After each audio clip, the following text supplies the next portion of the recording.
I'm going to be reading three poems by Shel Silverstein from Where the Sidewalk Ends, which came out when I was a little girl and I loved dearly. And so I got this book. It's seen some days. I bought this book when my kids were young, and I read to them from it because I love Shel Silverstein. He is an amazing writer. Sarah Cynthia Stout, I'm so sorry. Sarah Cynthia Sylvia Stout would not take the garbage out. Sarah Cynthia Sylvia Stout would not take the garbage out. She'd scour the pots and scrape the pans, candy the yams and spice the hams. And though her daddy would scream and shout, she simply would not take the garbage out. And so it piled up to the ceiling: coffee grounds, potato peelings, brown bananas, rotten peas, chunks of sour cottage cheese. It filled the can, it covered the floor, it cracked the window and blocked the door.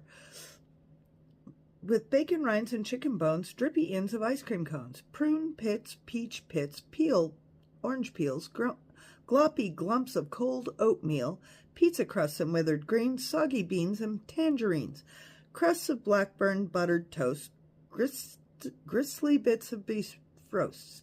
The garbage rolled on down the hall, it raised the roof, it broke the wall.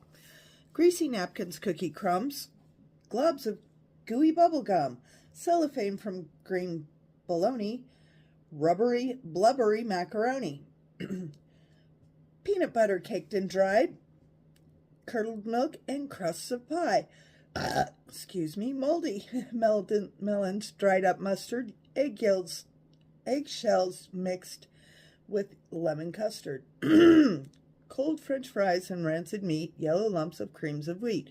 At last the garbage reached so high it finally touched the sky, and all the neighbors moved away, and none of her friends would come and play.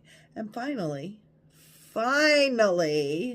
Sarah Cynthia Stout said, "Okay, I'll take the garbage out." But then, of course, it was too late. The garbage reached across the state, from New York to the Golden Gate. And there, in the garbage, she did hate. Poor Sarah met an awful fate. I cannot right now relate, because the hour is much too late. But children, remember Sarah Stout, and always take that garbage out. Okay. Now, there's another one. Found it. This is Warning. This one. See?